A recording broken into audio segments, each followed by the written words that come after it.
Good day. In today's podcast of ANC Western Cape podcast, we've got a young man with us, a young activist, Mxolisi Godongwana. Yes. He's going to speak to us very briefly about the role that the African National Congress plays in the lives of young people. He's from Khayelitsha, Yes, right? yes. No, thank you very much, Comrade Khalid. Thank you very much for your invite here today. Thank you very much to your listeners as well at home. Revolutionary greetings, comrades. Yes, you're right. I'm Comrade Mxolisi Godongwana, a young activist from Khayelitsha, unfortunately, where it is led by Democratic Alliance, where young people are so poor and have no hope for the future because of the TA, because there are no services being rendered to them, opportunities, employment opportunities, work and study opportunities are being provided to the white and minority young people of this country. That's the unfortunate. We are treated as a second class in our own city by the TA. So I'm saying, as young people, we are trying very hard to be positive, in particular in Khayelitsha, but the TA is just not making sure that we are staying positive. Thank you very much for that. And you've spoken about Khayelitsha. Yes. Where we know that it's a reflection of the tale of two cities in the city of Cape Town, where the DA services the privileged and white people, but undermines our communities. Talk to me just very briefly about two issues. The one is human settlements in Khayelitsha area and crime. Let me speak to you about the issue right now that is very, very, very serious. We just before we came here this morning, unfortunately, we were woken up by the sudden passing away of two young people. As we're speaking about young people in a shack where a fire took place. The same space or the same shacks where 4 years ago, 400 shacks burnt down. And the DA-led government in the Western Cape came and said they would build those people proper houses. 4 years later, same place, same people that died in the same place that was not developed. So they actually lied. And so we are here today as the ANC Youth League of Khayelitsha saying that we want the Western Cape government, firstly, Comrade Khalid, to be held accountable for the two lives that died today. Because had they stuck to a promise of building those people in that space, those proper flats, those people would not have died. Because brick proper built houses do not die, but because it's shacks with a lot of paper and zinc houses, those fires spread out where 200 houses were affected. And you can imagine the backlog that we're already facing as the ANC doing Khayelitsha. Our concern right now are the matriculants who have to go to school. Their study material has all bent down. And no city or Western Cape government official has even been on the ground to acknowledge, at least acknowledging what they have done by killing those people, because it is on them. We are saying as the youth league, it is on them, because had they stick to their promise, that fire would not have taken place in the same spot. Secondly, there has been no food that has been dispensed until this afternoon.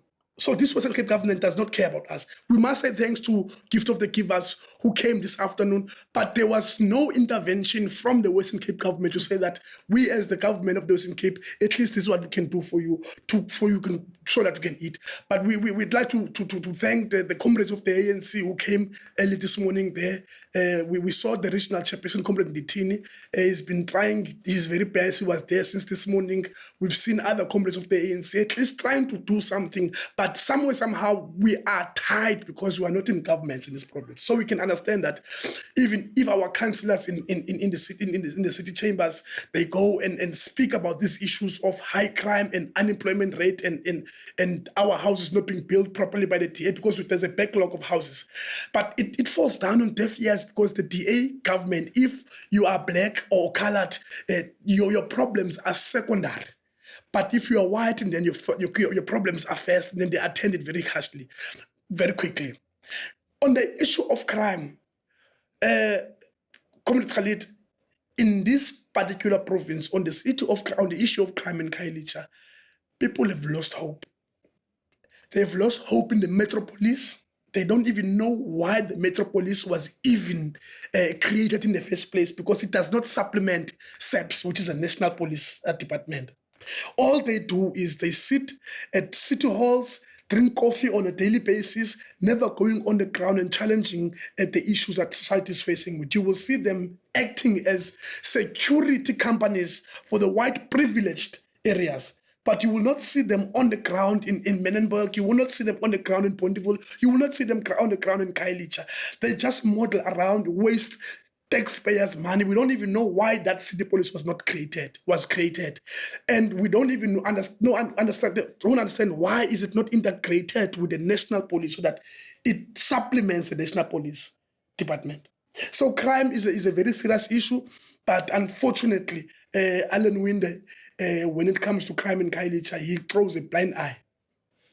This is very, very concerning. In fact, takes us to 2 points about, you've spoken about what the DA have not done. Yes.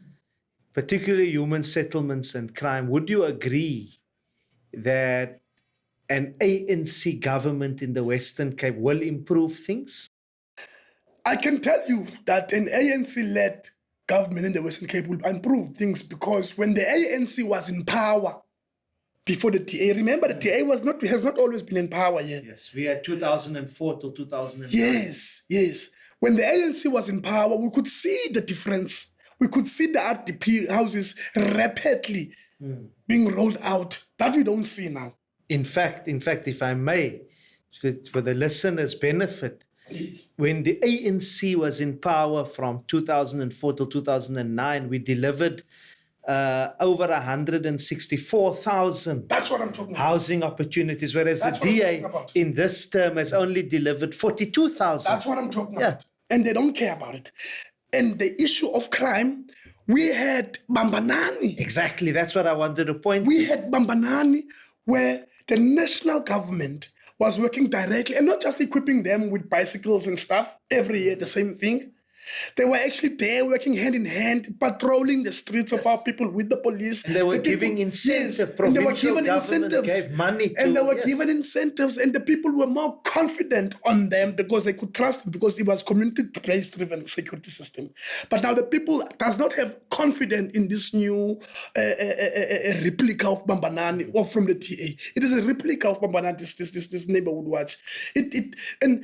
They don't even care about the same people who volunteers for these so-called neighborhood watches. Those people, they go home without food. They go all night without even proper torches, baseball bats to protect themselves against the thugs. They just provide them with those beeps and say, go you your neighborhood watch. Yet when the ANC governed the Western Cape, when the ANC government those people had proper protection. Those people had proper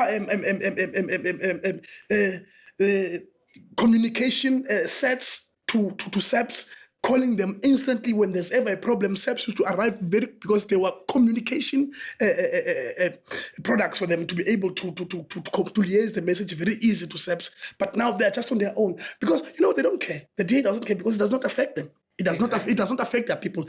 But their people are in high walls and their people are safe. So why I'm saying that, and young people, unfortunately, when you educate them, Khalid, young people tend to understand that the ANC is the only organization that will protect them. But we have to educate our young people. We can't just let them go. So I'm very, very happy with what is happening right here now, this podcast, because I didn't even know there's a podcast, but now I know. And young people will start checking in this podcast to learn more about the ANC, because we are clueless when it comes to the ANC. Exactly. And we are the majority. And so we are calling on the ANC to invest on youth education from the ANC perspective. Hence, we are happy when we see young leaders such as yourself arising to positions in the ANC, so that you can have that youth influence, those ideas that old people don't have. Hence, we have more young people in leadership position in the ANC, so that we can retain our youth in this country, because the majority are young people, and we must be unapologetic about it. The leadership of the ANC must know that the youth is unapologetic. We are saying that we want generational mix, whether they like it or not. We want each and every conference, we want young people to rise. Whether there's a certain percentage, but because young people must be able to engage other young people. And we are going to win this TA-led province, because the people have no longer confidence in the TA. You go to our colored areas, there are no refurbishment of our flats. Our flats, the rails, our people are dying, a little dying. They are a little dying. Our Cape flats have not been refurbished for many years. Yet the TA is saying that they are refurbishing the Cape flats. Where? Which Cape flats are they refurbishing? Exactly. Show us, take us to the Cape flats where you're saying these Cape flats were refurbished by us. Don't come and make noise and say you're doing this. Now, what they are doing in the streets of Khayelitsha, because it's elections next year, now they're doing small bits of services and they are taking videos. You will see their videos next year saying this is what we've done. But those videos were taken while they were now preparing to fix them after 4 or 5 years. The only time when they service the people, Khalid, is when it's election time. Exactly. The rest, they go and have party with America and Israel. Exactly. No, thank you very much. And I think that young people is a motivation, a solid motivation to each and every one of you to register to vote. Yes. Very, very important. The picture has been painted by Mxolisi over here as to the return of apartheid that the DA is bringing us here in the Western Cape, as to the need for us to give the ANC an opportunity to change the lives of our people in the Western Cape, given its track record in this province. Yes.